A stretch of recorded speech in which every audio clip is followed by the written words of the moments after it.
Hello students, मैं हूं दिलीप कल्ला, आपका नर्सिंग एजुकेटर। एंड आज अपन डिस्कस करेंगे इनकॉन्टिनेंस ऑफ यूरिन। तो देखो, लास्ट क्लास के अंदर अपन डिस्कस करके आए हैं रिटेंशन ऑफ यूरिन। आज अपन डिस्कस करेंगे इनकॉन्टिनेंस ऑफ यूरिन। इसके अंदर क्या होता है, इससे पहले अपन देखते हैं नॉर्मल क्या होता है। तो देखो, नॉर्मली जब हमारे ब्लैडर के अंदर लगभग 250 ml यूरिन आ जाता है तो क्या होता है, हमें अर्ज होती है। वो अर्ज अगर हमारा प्लेस एडिक्वेट है तो हम क्या करते हैं, उस अर्ज को कंप्लीट कर लेते हैं, हम यूरिन पास आउट कर कर आ जाते हैं। लेकिन हमारा प्लेस क्या रहता है, इनएडिक्वेट रहता है, ऐसी जगह है हम कि हम यूरिन पास आउट नहीं करके आ सकते। तो हम क्या करते हैं, उस यूरिन को होल्ड कर लेते हैं। वो होल्ड किस वजह से कर पाते हैं, वो होल्ड कर पाते हैं हम, जो हमारे ब्लैडर के अंदर क्या रहते हैं, कुछ यूरिनरी स्पिंक्टर रहते हैं। ये यूरिनरी स्पिंक्टर क्या करते हैं, उस यूरिन को बाहर नहीं आने देते, होल्ड कर कर रखते हैं अंदर ही।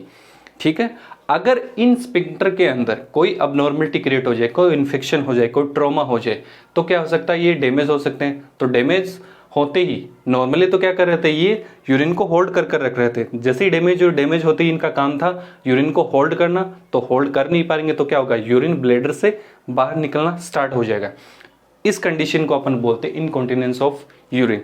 तो देखो, हम देखते हैं इसके line to line definition. Urinary incontinence is the inability of the urinary sphincter to control the passage of urine from urinary bladder।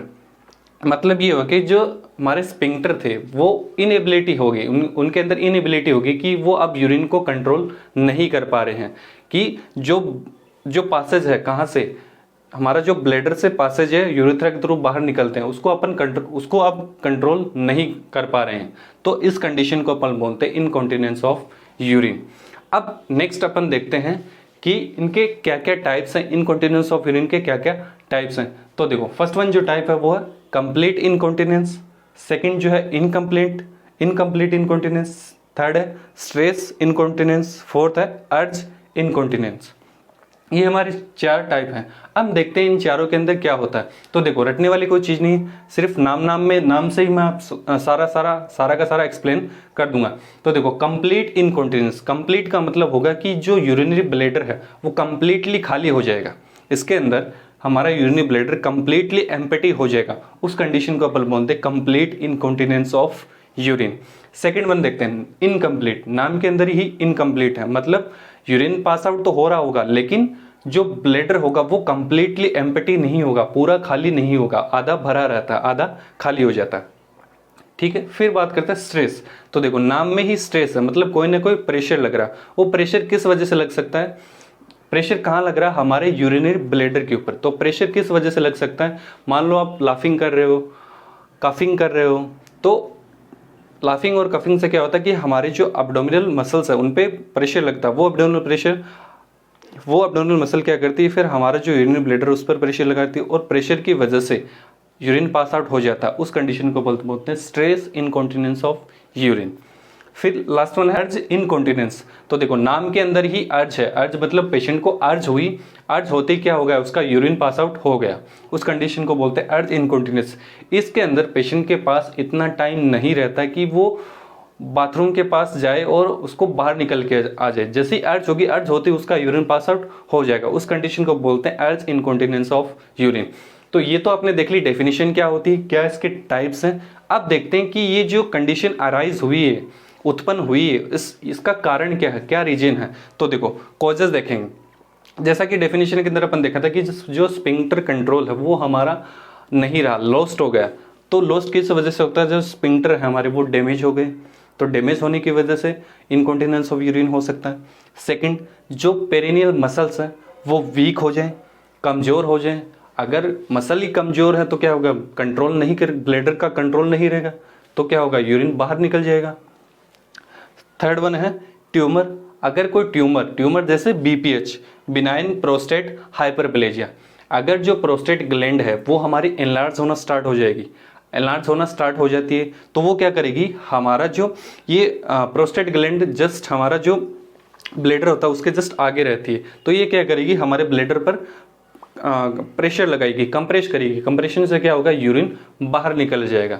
तो ये भी एक कॉज होगा हमारा ट्यूमर। नेक्स्ट है यूटीआई, कोई भी यूरिनरी ट्रैक इन्फेक्शन। यूटी हो जाए तो यूटी क्या करेगा, जो ब्लैडर की जो मुकेजा उसका इरिटेशन करेगा, इरिटेशन से क्या होगा, यूरिन बाहर निकल सकता है। स्पिंक्टर को इरिटेट करता है, मेनली स्पिंक्टर को इरिटेट करता है, तो स्पिंक्टर इरिटेट होंगे तो क्या हो गया, उसका कंट्रोल लॉस्ट हो जाएगा और यूरिन बाहर निकल जाएगा। फिर नेक्स्ट है ओल्ड एज। अगर तो देखा होगा कि जैसे जैसे जो पर्सन की एज बढ़ती जाती है वैसे वैसे जो हमारे रिफ्लेक्सेस है वो कम होते जाते हैं। अगर ओल्ड एज जैसे जैसे उम्र बढ़ती जाएगी तो क्या होगा, स्पिंक्टर कंट्रोल भी कम होता जाएगा, तो इनकॉन्टिनेंस ऑफ यूरिन हो सकता है। फिर नेक्स्ट वन बात करते हैं इफेक्ट ऑफ ड्रग्स, कि कुछ ऐसी ड्रग्स होती हैं जिनके इफेक्ट की वजह से भी इनकॉन्टिनेंस ऑफ यूरिन हो सकता है। वो ड्रग्स कौन सी हमारी, जैसे नारकोटिक्स हो गया, अल्कोहल हो गया, सेडेटिव्स हो गया। तो आपने देखा कि कोई जो बहुत ही अल्कोहल लेते हैं तो उनका जो स्पिंक्टर कंट्रोल रहता है, यूरिन अपने आप निकल जाता है। तो अल्कोहल, नारकोटिक, सेडेटिव की वजह से भी इनकॉन्टिनेंस ऑफ यूरिन देखने को मिल सकता है। फिर नेक्स्ट है अनकॉन्शियसनेस। यदि पेशेंट कॉन्शियस नहीं है तो क्या उसके अंदर रिफ्लेक्सेस नहीं है तो यूरिन जो हमारी यूरिनरी स्पिंक्टर है उन पर कंट्रोल नहीं रहेगा, ठीक है, तो भी इनकॉन्टिनेंस ऑफ यूरिन हो सकता है। फिर लास्ट वन जो कोज है वो हमारा फिकल इंफेक्शन, कि जो लार्ज इंटेस्टाइन है उनके अंदर कॉन्स्टिपेशन की वजह से फिकल मटेरियल जमा हुआ है। वो फिकल मटेरियल क्या करेगा, हमारा जो ब्लैडर है, यूरिनरी ब्लैडर, उसको कंप्रेस करेगा, प्रेशर लगाएगा, प्रेशर से क्या होगा, यूरिन बाहर निकल सकता है। तो ये कुछ हमारे मेजर कॉजेज थे जिसकी वजह से इनकॉन्टिनेंस ऑफ यूरिन होता है। अब अपन डिस्कस करेंगे इसका मैनेजमेंट। हमने देखा था कि डेफिनेशन देख ली थी, उसके टाइप देख लिए थे, उसके कॉजेज देख ली थी। अब देखेंगे कि इसका जो मैनेजमेंट है, इनकॉन्टिनेंस ऑफ यूरिन को अपन मैनेज कैसे कर सकते हैं। तो देखो, फर्स्ट वन अपन क्या करेंगे कि उस पेशेंट के लिए एक रेगुलर शेड्यूल बना देंगे। रेगुलर शेड्यूल कैसे बनाएंगे कि हम पेशेंट को क्या करेंगे, एवरी 2 आवर्स, हर 2 घंटे से क्या करेंगे, उस पेशेंट को हम बाथरूम के लिए लेके जाएंगे। चाहे उसको पेशेंट को चाहे फील जो अर्ज है, चाहे उसको फील हो चाहे नहीं हो, हम उसको क्या करेंगे, टॉयलेट लेकर ही जाएंगे, उसको वार्डिंग करवा कर ही रहेंगे, है ना।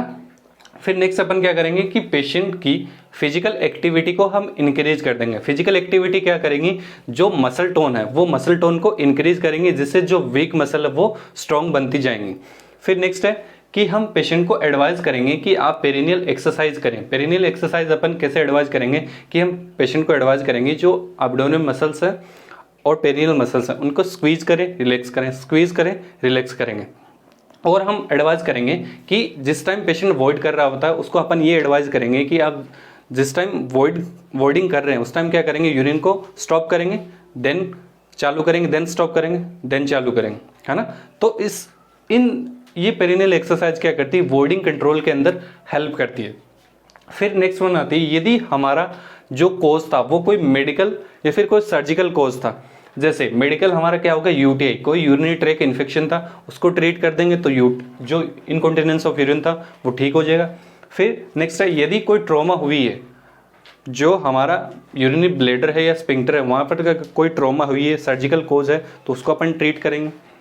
फिर नेक्स्ट है कि यदि पेशेंट को क्या हो रहा था, अर्ज इनकॉन्टिनेंस हो रहा था। अर्ज इनकॉन्टिनेंस के अंदर क्या हो रहा था, पेशेंट के पास इतना टाइम नहीं था कि वो बाथरूम जाकर आए, तो ऐसी कंडीशन के अंदर क्या करेंगे, हम पेशेंट के बेड साइड पर ही बेड पान प्रोवाइड कर देंगे।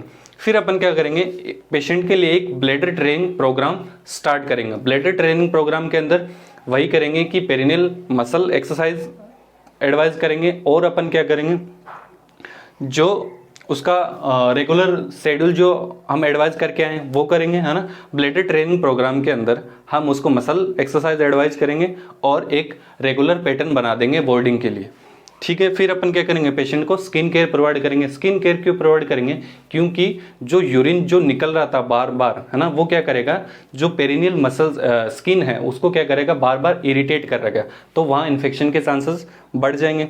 और क्या करेगा, वहाँ की जो स्किन है वो वेट हो चुकी है, वेट हो गई तो क्या होगा, वहाँ पर मैसेरेशन कोज हो गया, तो प्रेशर अल्सर बनने के चांसेस भी बढ़ जाते हैं। तो अपन फ्रीक्वेंटली पेशेंट को स्किन केयर प्रोवाइड करेंगे।